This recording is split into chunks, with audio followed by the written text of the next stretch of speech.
Every picture you have ever seen of Peter the fisherman is probably wrong. Not the beard. Not the boat. The poverty. We imagine a desperate man with nothing to lose, so that walking away from his nets costs him nothing. But the evidence the boat pulled from the mud in 1986, the tax records, the hired workers in Mark 1:20 tells a different story. He had something to lose. And that changes everything about the moment Jesus said, "Follow me." So tonight, we are going to do something sermons almost never attempt. We are going to walk through one ordinary working day on the Sea of Galilee, not a stained glass day, a real one from the hour the boats push off in the dark, to the hour the ledger closes on the beach. Because once you have lived that day, the words "they left everything" stop being a Sunday school line. They start carrying weight. It begins in the dark, 11 o'clock, maybe midnight. Down at the water's edge, a man is pushing a wooden boat off the stones, and the lake in front of him is black. No moon, if he can help it. Fish see a net's shadow on bright nights, and a fisherman on this lake learns to love the dark. You do not have to imagine his boat. You can go and stand in front of it. In 1986, a drought pulled the Sea of Galilee back from its shoreline, and two brothers from a fishing village saw a shape in the exposed mud. It took 12 days and nights of desperate work to lift it free before the water returned. What came out of that mud was a fishing boat from the time of Jesus, 27 feet long, 7.5 feet wide, 8 meters of open wooden deck. It sits today in a museum on the very shore where it once worked. And the details of that hull tell you more about Peter's world than a shelf of paintings ever could. It was built for a crew of about 5 men. It could carry hundreds of kilograms of fish, or ferry more than a dozen passengers across the lake. And it had been repaired again and again, planks of different woods patched into its body, the way a working man keeps an aging truck alive because his family eats from it. Hold that image. This is not a raft. This is not something a beggar lashes together out of driftwood. A vessel like this is a serious asset, a floating workshop that takes capital to build, skill to sail, and a crew to run. Which raises a question almost nobody asks from a pulpit. What kind of man owns a boat like that? Out on the black water, the real work starts. The net coming over the rail is a trammel 3 walls of netting hung together, a fine inner mesh sandwiched between 2 coarse ones.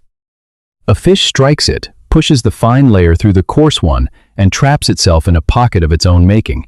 The design only works when the fish cannot see it coming, which is why this net works at night.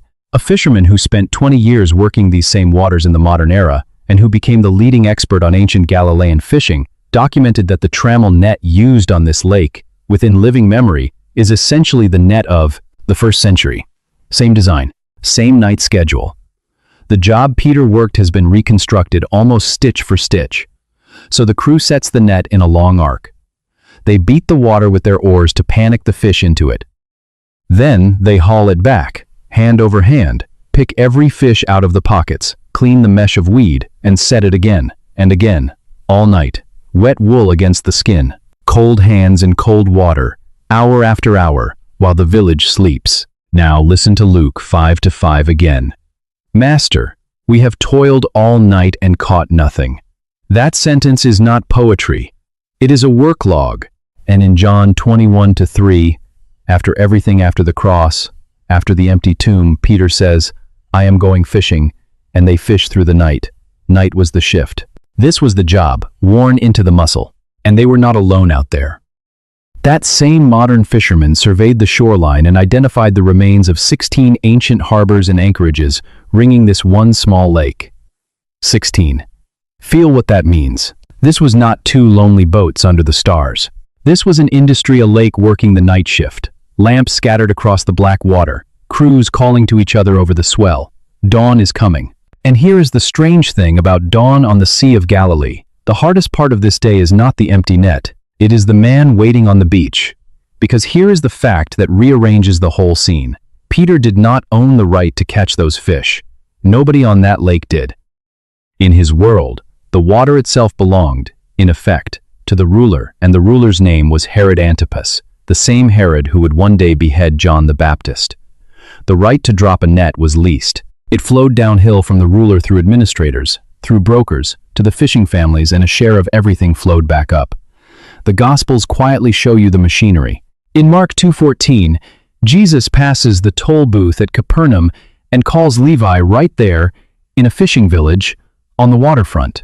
One scholar who spent years mapping this economy argues that a toll office in a town like Capernaum most likely handled exactly this: fishing leases and harbor dues.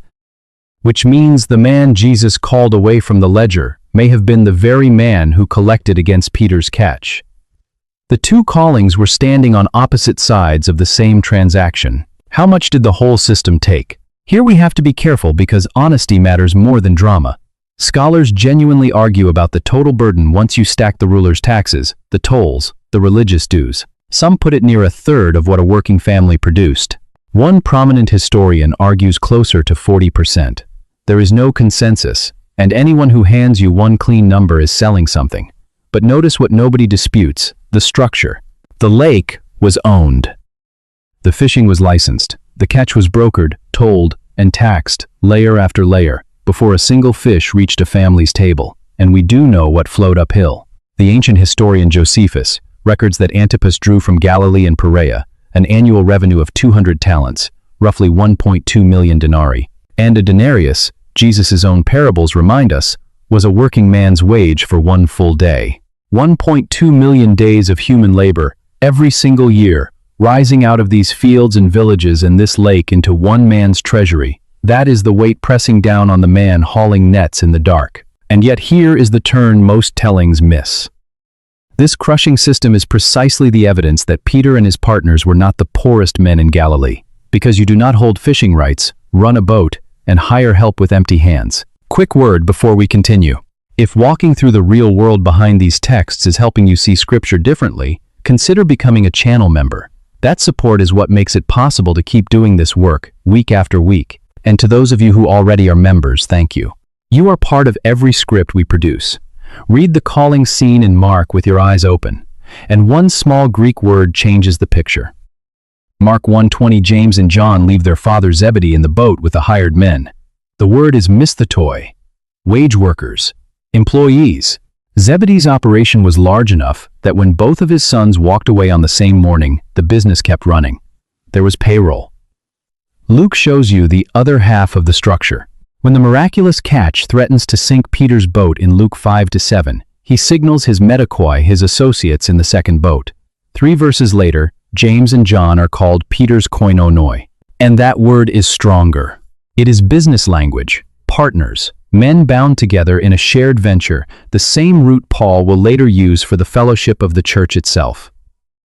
2 boats, 2 families, hired hands, a working partnership.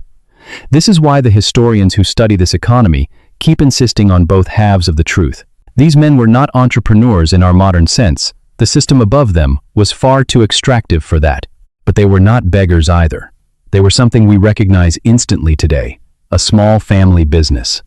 Laboring hard, carrying overhead, squeezed from above. How hard squeezed?